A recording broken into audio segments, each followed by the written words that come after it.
வணக்கம் நண்பர்களே. இந்த நிமிடம் உங்ககிட்ட ஒரு கேள்வி கேட்கிறேன்.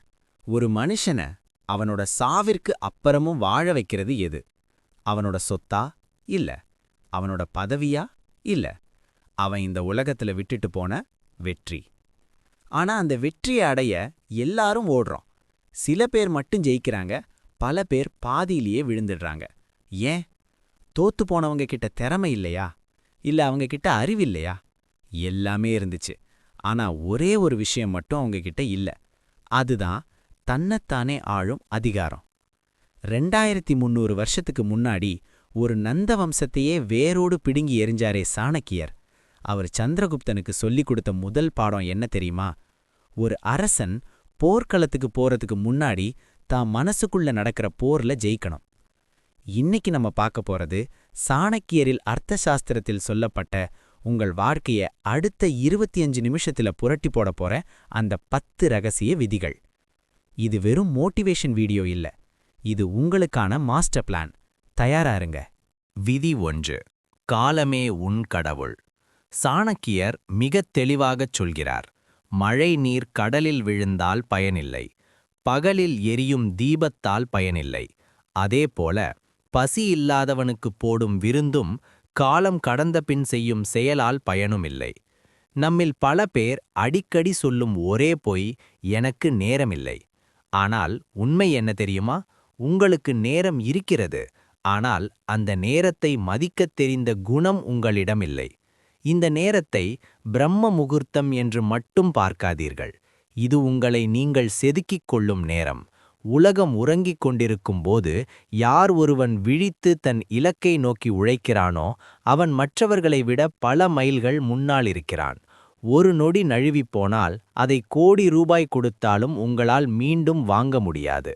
சாணக்கியரின் நேர மேலாண்மை தந்திரம். சாணக்கியர் ஒரு நாளில் ஒரு வினாடியை கூட வீணாக்க மாட்டார். அவர் அரசர்களுக்கு போதித்த மிக முக்கியமான பாடம்: நாளை செய்ய வேண்டியதை இன்றே செய், இன்று செய்ய வேண்டியதை இப்பொழுதே செய். தள்ளிப் போடுதல் ஒரு நோய். அப்புறம் பார்த்துக்கலாம் என்று நீங்கள் சொல்லும் ஒவ்வொரு முறையும் உங்கள் வெற்றியை ஒரு படி பின்னோக்கி தள்ளுகிறீர்கள். காலத்தின் மதிப்பு. ஒரு ஏழை பணக்காரனாகலாம், ஆனால் இழந்த நேரத்தை எவராலும் மீட்க முடியாது. காலத்தை மதிக்காதவனை காலம் ஒரு கட்டத்தில் குப்பையில் எறிந்துவிடும். வெற்றியை தீர்மானிக்கும் முதல் அடி. உங்கள் காலை பொழுது எப்படி தொடங்குகிறது என்பதுதான் உங்கள் வாழ்வின் தரத்தை தீர்மானிக்கிறது. சோம்பேறித்தனத்தில் கழியும் காலை நேரம் அந்த நாள் முழுவதையும் நரகமாக்கும். சாணக்கியரின் எச்சரிக்கை. நேரம் என்பது ஒரு கூர்மையான வாள். அதை நீங்கள் சரியாக பயன்படுத்தாவிட்டால் அது உங்களையே வெட்டிவிடும். காலத்தை வென்றவன்தான் வரலாற்றை படைக்கிறான். கடிகாரத்தின் முட்கள் ஓடுவதை வேடிக்கை பார்க்காதீர்கள். அந்த முட்களை விட வேகமாக நீங்கள் ஓடுங்கள். காலம் உங்கள் காலடியில் கிடக்கும். விதி 2. ரகசியங்களை புதைத்து வை. சாணக்கியர் ஒரு அரசனுக்குச் சொல்லும் மிக முக்கியமான அறிவுரை: ஒரு மனிதன் தன் ரகசியங்களை மற்றவர்களிடம் பகிர்ந்து கொள்வது அவனே அவனுக்கு வெட்டிக் கொள்ளும் குழிக்கு சமம். உங்கள் லட்சியம் என்ன? நீங்க அடுத்து என்ன செய்ய போறீங்க? எந்த தொழிலில் இறங்க போறீங்க? இதையெல்லாம் ஏன் ஊர் முழுக்க தம்பட்டம் அடித்துக் கொண்டிருக்கிறீர்கள்? சாணக்கியர் எச்சரிக்கிறார்: உன் திட்டத்தை நீ முழுமையாக செயல்படுத்தி முடிக்கும் வரை அது உன் மனதை கடந்து வெளியே வரக்கூடாது. ஏன் ரகசியத்தை காக்க வேண்டும்? போலியான திருப்தி, சைக்கலாஜிக்கல் ட்ராப். அறிவியல் ரீதியாகவே இது நிரூபிக்கப்பட்டுள்ளது. நீங்கள் ஒரு பெரிய காரியத்தை செய்யப் போகிறேன் என்று மற்றவர்களிடம் சொல்லும்போது உங்கள் மூளை டோபமைன் என்ற ஹார்மோனை சுரக்கிறது. அதாவது அந்த வேலையை செய்து முடிப்பதற்கு முன்பே, அதை சொல்லி பாராட்டு வாங்கும்போதே உங்கள் மூளை அந்த வேலையை செய்து முடித்த ஒரு போலியான திருப்தியை அடைந்து விடுகிறது. இதனால் அந்த வேலையை நிஜத்தில் செய்து முடிப்பதற்கான உத்வேகமும் வேகமும் உங்களிடம் குறைந்துவிடும். எதிரிகளின் கண்காணிப்பு. நீங்கள் வளர வேண்டும் என்று நினைப்பவர்களை விட நீங்கள் எப்போது விழுவீர்கள் என்று காத்திருக்கும் கூட்டம் பெரியது. உங்கள் திட்டத்தை நீங்கள் முன்கூட்டியே சொல்லும்போது உங்கள் எதிரிகளுக்கு அதை தடுப்பதற்கான நேரத்தையும் வாய்ப்பையும் நீங்களே உருவாக்கிக் கொடுக்கிறீர்கள். சாணக்கியர் எச்சரிக்கிறார்: உன் திட்டத்தை நீ முழுமையாக செயல்படுத்தி முடிக்கும் வரை அது உன் மனதைக் கடந்து வெளியே வரக்கூடாது. யாரையும் நம்பாதே. சாணக்கியர் ஒரு படி மேலே போய் சொல்கிறார்.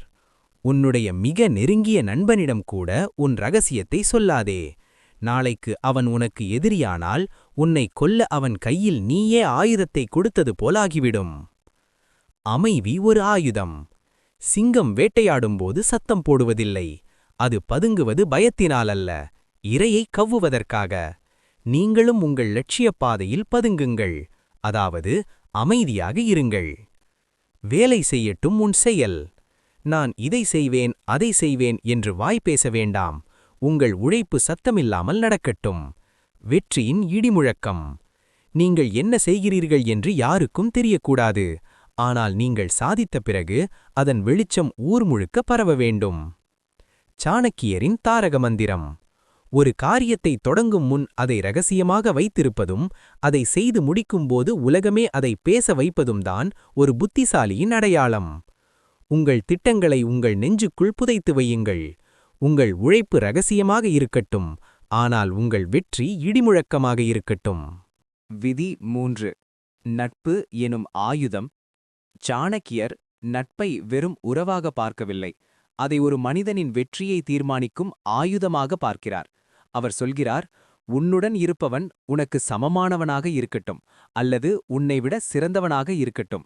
நண்பர்களை தேர்ந்தெடுப்பதில் நீங்கள் காட்டும் அலட்சியம் உங்கள் வாழ்நாள் முழுவதையும் சிதைத்துவிடும். 1. ஓட்டைப்படகு உங்களை கரை சேர்க்காது. தன்னைவிட அறிவில் குறைந்தவர்களையோ லட்சியமில்லாதவர்களையோ ஒழுக்கமற்றவர்களையோ நண்பர்களாக வைத்திருப்பவன் ஒருபோதும் முன்னேற முடியாது. ஒரு ஓட்டைப்படகில் அமர்ந்து கொண்டு நீங்கள் கடலை கடக்க முடியாது. அது உங்களை மெல்ல மெல்ல கடலின் ஆழத்திற்கு அல்லது அழிவிற்குதான் அழைத்துச் செல்லும். 2. தகுதியற்ற நட்பின் ஆபத்து. சாணக்கியர் எச்சரிக்கிறார், ஒரு விஷப்பாம்புடன் வாழ்வது கூட ஆபத்தில்லை, ஆனால் ஒரு தீய நண்பனுடன் வாழ்வது அதைவிட பயங்கரமானது. பாம்பு ஒருமுறைதான் தீண்டும், ஆனால் தகுதியற்ற நண்பன் உங்கள் நற்பெயரையும் சிந்தனையையும் எதிர்காலத்தையும் ஒவ்வொரு நாளும் கொஞ்சம் கொஞ்சமாக தீண்டிக் கொண்டே இருப்பான். அதனால் தகுதியற்ற நண்பனை விட்டு விலகு. 3. உங்களை விட புத்திசாலிகளை தேடுங்கள். உங்களை விட புத்திசாலியான மனிதர்களுடன் பழகும்போது ஆரம்பத்தில் உங்கள் ஈகோ பாதிக்கப்படலாம், ஆனால் அவர்களிடமிருந்து நீங்கள் கற்றுக்கொள்ளும் பாடங்கள் உங்களை அடுத்த நிலைக்கு கொண்டு செல்லும். உங்கள் நண்பர்கள் வட்டத்தில் நீங்கள்தான் புத்திசாலி என்றால் நீங்கள் தவறான வட்டத்தில் இருக்கிறீர்கள் என்று அர்த்தம். உங்களை விட அறிவில் சிறந்தவர்கள் இருக்கும் வட்டத்தில் நீங்கள் கடைசி ஆளாக இருந்தாலும் பரவாயில்லை, அங்கிருந்துதான் உங்கள் வளர்ச்சி தொடங்கும். 4. நண்பர்களை சோதித்துப் பார். சாணக்கியர் சொல்கிறார், ஒரு நண்பனை சாதாரணமாக தேர்ந்தெடுத்து விடாதே. உனக்கு ஒரு கஷ்டம் வரும்போது ஓடிப்போகாதவன் யார்? உனக்கு ஒரு தோல்வி வரும்போது உன்னை பார்த்து எள்ளி நகையாடாதவன் யார்? அவனை மட்டுமே உன் வட்டத்தில் வைத்துக்கொள். மற்றவர்களெல்லாம் வெறும் வழிப்போக்கர்கள். வெற்றிக்கான சூத்திரம். உங்கள் குணமும் சிந்தனையும் நீங்கள் பழகும் 5 நண்பர்களின் சராசரிதான். உங்கள் நண்பர்கள் சோம்பேறிகளாக இருந்தால் நீங்களும் சோம்பேறியாவீர்கள். அவர்கள் வெற்றியாளர்களாக இருந்தால் நீங்களும் வெற்றியாளர் ஆவீர்கள். சாணக்கியரின் கூற்று. தகுதியில்லாத நட்பு ஒரு அழகான மரத்தை சுற்றியிருக்கும் விஷக்கொடி போன்றது. அது பார்ப்பதற்கு அழகாக தெரிந்தாலும் காலப்போக்கில் அந்த மரத்தையே அழித்துவிடும். உங்கள் நட்பை ஒரு வடிகட்டியால் வடிகட்டுங்கள். தரமான நட்பு மட்டுமே உங்களை சிகரத்திற்கு அழைத்துச் செல்லும். விதி 4. பயத்தை எதிர்கொள். பயம் என்பது ஒரு மாயை, ஆனால் அந்த மாயைதான் பல திறமைசாலிகளை சாமானியர்களாகவே வாழ வைத்து விடுகிறது. சாணக்கியர் பயத்தை பற்றி ஒரு தெளிவான போர்த்தந்திரத்தை வைத்திருக்கிறார். பயம் உன்னை நெருங்கும் வரை அதைக் கண்டு எச்சரிக்கையாக இரு. ஆனால் பயம் உனக்கு மிக அருகில் வந்துவிட்டால் அதை நேருக்கு நேர் நின்று சிதறடி. 1. பயத்தை மறைக்காதே, உடைத்து எறி. நம்மில் பல பேர் தோல்வி வந்துவிடுமோ, உலகம் சிரிக்குமோ என்று பயந்து ஒரு செயலை தொடங்காமலே விட்டுவிடுகிறோம். சாணக்கியர் சொல்கிறார், தயக்கம் என்பது கோழைத்தனத்தின் அடையாளம். பயம் உங்களை துரத்தும்போது நீங்கள் ஓடினால் அது உங்களை வாழ்நாள் முழுவதும் துரத்திக் கொண்டே இருக்கும். ஒருமுறை தைரியமாக திரும்பி நின்று அதை பார்த்தால் பயம் உங்களைக் கண்டு ஓடிவிடும். 2. ரிஸ்க் எடுக்காததே பெரிய ரிஸ்க். வாழ்க்கையில் முன்னேறத் துடிப்பவர்கள் ஒரு விஷயத்தை புரிந்து கொள்ள வேண்டும்.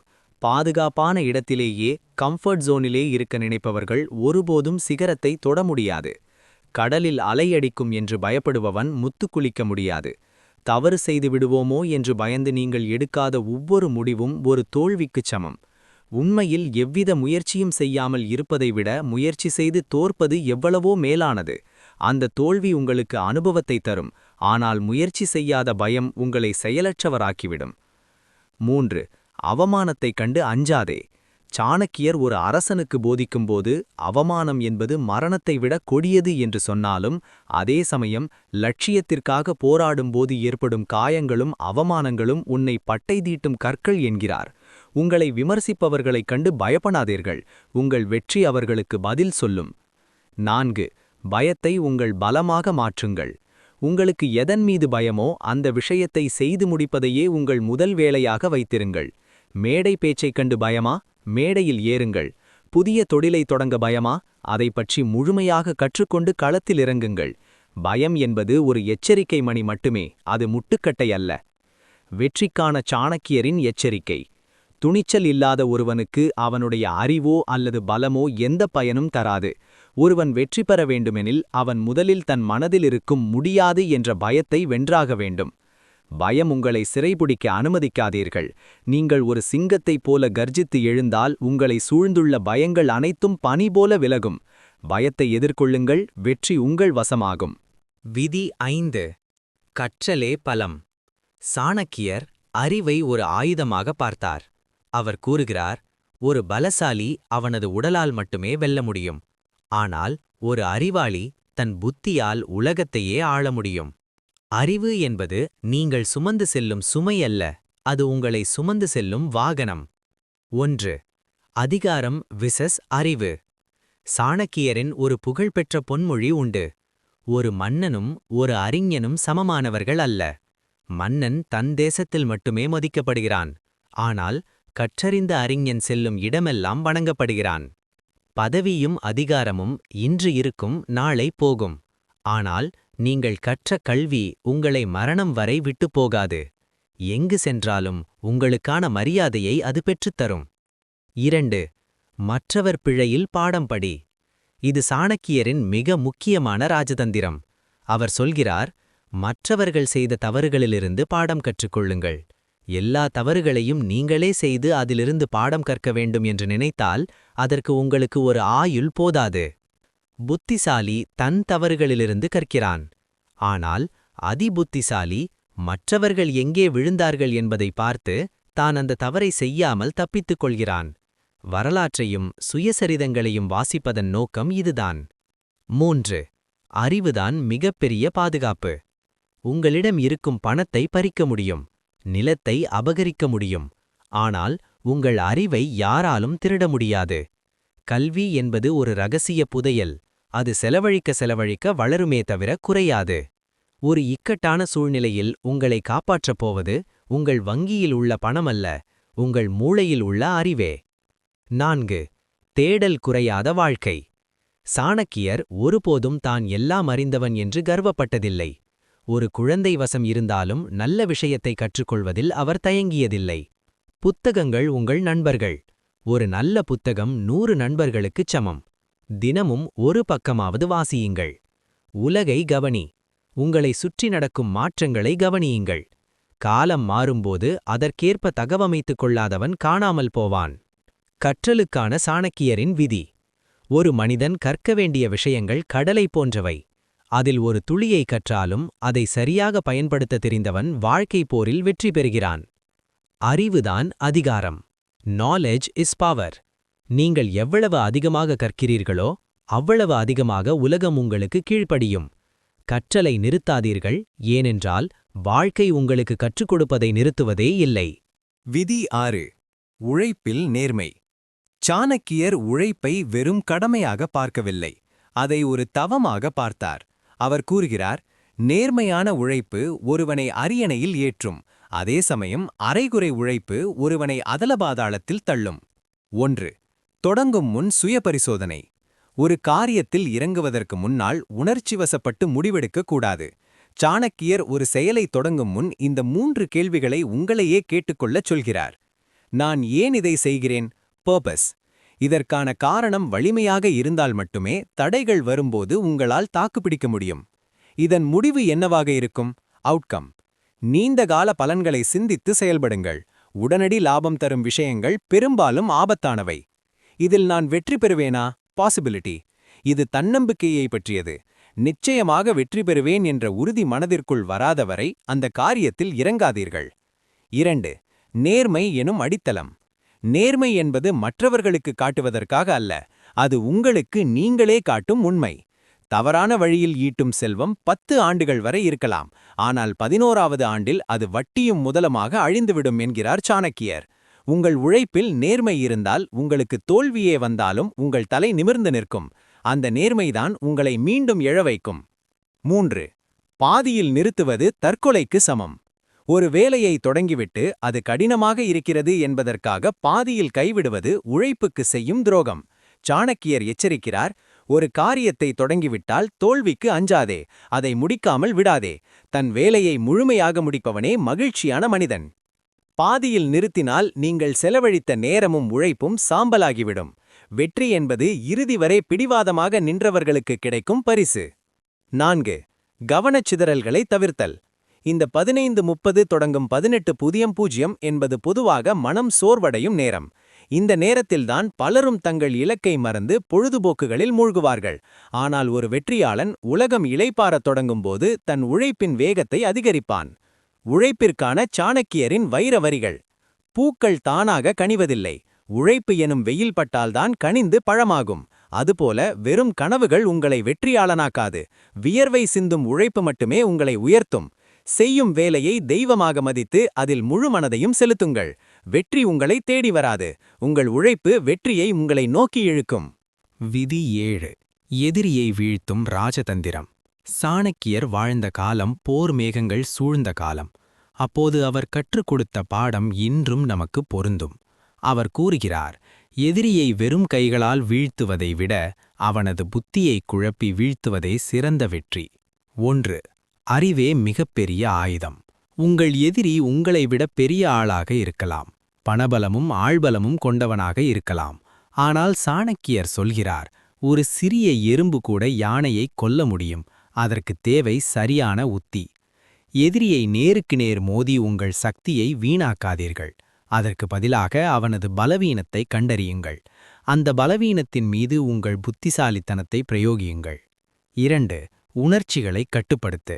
எதிரியை வீழ்த்தும் போரில் மிக முக்கியமான விஷயம் நிதானம். சாணக்கியர் எச்சரிக்கிறார், கோபம் என்பது ஒருவன் தனக்குத்தானே வைத்துக்கொள்ளும் தீ. எதிரி உங்களை உசுப்பேட்டலாம், கோபப்படுத்தலாம். நீங்கள் கோபப்படும்போது உங்கள் மூளை வேலை செய்வதை நிறுத்திவிடும். அதுதான் எதிரிக்கு தேவை. அவன் உங்களை திட்டும்போது சிரித்துக்கொண்டே கடந்து செல்லுங்கள். உங்கள் மௌனமும் நிதானமும் அவனை நிலைகுலையச் செய்யும். 3. எதிரியை பற்றி முழுமையாக அறி. ஒரு செயலில் இறங்குவதற்கு முன் உங்கள் எதிரியின் நண்பர்கள் யார், அவனது பலம் என்ன, அவனது ரகசியங்கள் என்ன என்பதை ஒற்றனைப் போல கவனித்துக் கொண்டே இருங்கள். சாணக்கியர் பாணியில் சொல்வதானால், எதிரியை பற்றி உனக்கு தெரியாத விஷயங்கள்தான் உனக்கு ஆபத்தை விளைவிக்கும். 4. சரியான நேரத்திற்காக காத்திரு. பாம்பு தன் இரையை தாக்கும் முன் எவ்வளவு நேரம் அசையாமல் காத்திருக்குமோ அவ்வளவு பொறுமை உங்களுக்கு தேவை. காலம் கனியும் வரை அமைதியாக இருங்கள். உங்கள் திட்டம் என்னவென்று எதிரிக்கு சந்தேகம் கூட வரக்கூடாது. அவன் ஒரு தவறு செய்யும் வரை காத்திருந்து அந்த ஒரு நொடியில் உங்கள் முழு பலத்தையும் காட்டி அவனை வீழ்த்துங்கள். 5. மன்னித்தல் பலவீனம் அல்ல.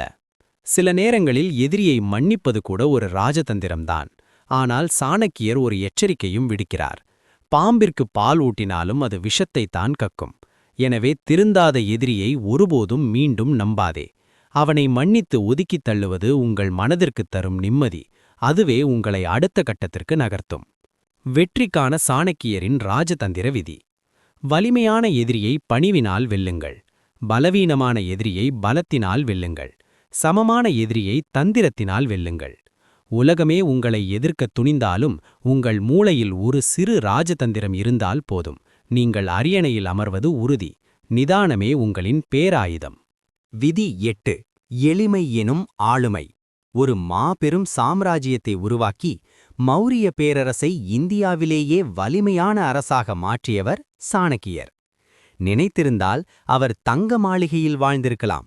ஆனால் அவர் ஒரு சிறிய ஓலைக்குடிலில் தங்கி வெறும் தரையில் அமர்ந்துதான் ஆட்சிச் சக்கரத்தை சுழற்றினார். அவர் கூறுகிறார், ஆடம்பரம் என்பது வெளியுலகிற்கு காட்டும் வேஷம். எளிமை என்பது ஆத்மாவிற்கு தரும் பலம். 1. அளவுக்கு மிஞ்சினால் ஆபத்து. சாணக்கியர் ஒரு மிகச்சிறந்த எச்சரிக்கையை தருகிறார். அளவுக்கு மிஞ்சிய அழகு சீதையை ஆபத்தில் தள்ளியது. அளவுக்கு மிஞ்சிய கர்வம் ராவணனை அழித்தது. அளவுக்கு மிஞ்சிய தானம் மகாபலி சக்கரவர்த்தியை வீழ்த்தியது. எனவே எதிலும் ஒரு அளவோடு இருப்பதும் மிகையாக எதையும் காட்டிக்கொள்ளாமல் இருப்பதும் உன்னை பாதுகாக்கும். வெற்று விளம்பரம் வேண்டாம். இன்று பலரும் தன்னிடம் இருப்பதை விட அதிகமாக காட்டிக்கொள்ளவே கடன் வாங்கி ஆடம்பரம் செய்கிறார்கள். ஆனால் சாணக்கியர் பாணியில் நிஜமான பலசாலி எப்போதும் தன்னை சாதாரணமாகவே காட்டிக்கொள்வான். உயர்ந்த எண்ணம், எளிமையான வாழ்க்கை. உங்கள் வசதிகள் பெருகலாம், வருமானம் உயரலாம், ஆனால் உங்கள் குணம் மாறக்கூடாது. உயர்ந்த இடத்தில் அமர்ந்திருப்பதால் மட்டும் ஒருவன் பெரியவனாகிவிட முடியாது. அவனது நற்குணங்களே அவனை தீர்மானிக்கின்றன என்கிறார் சாணக்கியர். காசு பணம் இன்று வரும், நாளை போகும். ஆனால் நீங்கள் பிறரிடம் காட்டும் பணிவும் உங்கள் எளிமையும் தான் நீங்கள் இல்லாத காலத்திலும் உங்கள் பெயரை சொல்லும். செருக்கு, அதாவது பிரைடு தலைக்கேறினால் அறிவு வேலை செய்யாது. அறிவு வேலை செய்யாத போது வீழ்ச்சி ஆரம்பமாகும். 3. எளிமையே ஒரு பாதுகாப்பு வளையம். நீங்கள் எவ்வளவு எளிமையாக இருக்கிறீர்களோ அவ்வளவு குறைவாகவே மற்றவர்களின் பொறாமை பார்வை உங்கள் மீது விழும். சாணக்கியரின் ராஜதந்திரப்படி ஒருவன் தன்னை மிக சாதாரணமாக காட்டிக்கொள்ளும்போது அவனது உண்மையான பலத்தை எதிரிகளால் கணிக்க முடியாது. மரம் தரும் பாடம். காட்டில் நேராக வளர்ந்திருக்கும் மரங்கள்தான் முதலில் வெட்டப்படுகின்றன. வளைந்து நெழிந்து எளிமையாக இருக்கும் மரங்கள் பிழைத்துக் கொள்கின்றன. பணிவு என்பது பலவீனமல்ல, அது தற்காப்பு தந்திரம். 4. குணமே நிரந்தரம். தூய்மையான தங்கம் எப்படி நெருப்பில் வாடினாலும் தன் மதிப்பை இழக்காததோ அதுபோல சோதனைகள் வரும்போது நேர்மையாகவும் எளிமையாகவும் இருப்பவன் ஒருபோதும் தன் மதிப்பை இழப்பதில்லை. பகட்டான உடைகளை விட நேர்த்தியான குணத்தை சம்பாதிக்க உழையுங்கள். உங்கள் எண்ணங்கள் உச்சாணிக் கொம்பில் இருக்கட்டும், ஆனால் உங்கள் கால்கள் எப்போதும் தரையில், அதாவது யதார்த்தத்தில் இருக்கட்டும். சாணக்கியரின் இறுதி அறிவுரை. ஒரு பாத்திரத்தில் இருக்கும் நீர் காலியானாலும் அந்த பாத்திரத்தின் தரம் மாறாது. அதுபோல செல்வம் உங்களை விட்டு போனாலும் உங்கள் எளிமையும் நற்குணமும் உங்களை மீண்டும் ஒரு வெற்றியாளனாக மாற்றும். தலைக்கணமில்லாத ஆளுமையே உண்மையான தலைமை பண்பு. எளிமையை கடைபிடியுங்கள், அது உங்களை உலகறிய செய்யும். சாணக்கியரின் இந்த 8 விதிகளையும் உங்கள் வாழ்க்கையில் கடைபிடித்தால் நீங்கள் ஒரு வெற்றியாளனாக மட்டுமல்ல, ஒரு மாபெரும் வரலாறாகவே மாறுவீர்கள். வாழ்த்துக்கள். விதி 9. தோல்வியில் துவளாதே. சந்திரகுப்தன் முதல் முறை போர்ல தோத்தப்போ சாணக்கியர் அவனை திட்டல. ஒரு பாட்டி சூடான கஞ்சிய ஓரத்துல இருந்து குடிச்சத காட்டி எதிரிய சுத்தி அடி, அப்புறம் நடுவுல கை வையின்னு பாடம் சொன்னாரு. தோல்விங்கிறது முடிவல்ல, அது ஒரு புதிய வழி. விழுந்தா உடனே எழுந்திருங்க, ஆனா விழுந்த இடத்துல இருந்து ஒரு கல்லை எடுத்துட்டு எழுந்திருங்க. அதாவது ஒரு பாடத்தை கத்துக்கோங்க. முடிவுரை. நீ ஒரு சக்கரவர்த்தி. நண்பர்களே, நீங்க கேட்ட இந்த விஷயங்கள் உங்க காதுல மட்டும் விழக்கூடாது, உங்க ரத்தத்துல கலக்கணும். சாணக்கியர் அன்னைக்கு சந்திரகுப்தனை உருவாக்குனாரு, இன்னைக்கு உங்கள உருவாக்க போறாரு. உங்க வாழ்க்கை உங்க கையில. யாரோ வந்து மாத்துவாங்கன்னு காத்துட்டு இருக்காதீங்க. நீங்க தான் உங்க வாழ்க்கையின் சாணக்கியர். இன்னைக்கே ஆரம்பிங்க, இப்பவே ஆரம்பிங்க. இந்த வீடியோ உங்களுக்கு ஒரு நெருப்ப உண்டாக்கியிருந்தா கமெண்ட்ல I am the creator of my destiny அப்படின்னு டைப் பண்ணுங்க. உங்க ஒவ்வொரு கமெண்ட்டும் என்னோட அடுத்த உழைப்புக்கான எனர்ஜி. வெற்றி நமதே. நன்றி, வணக்கம்.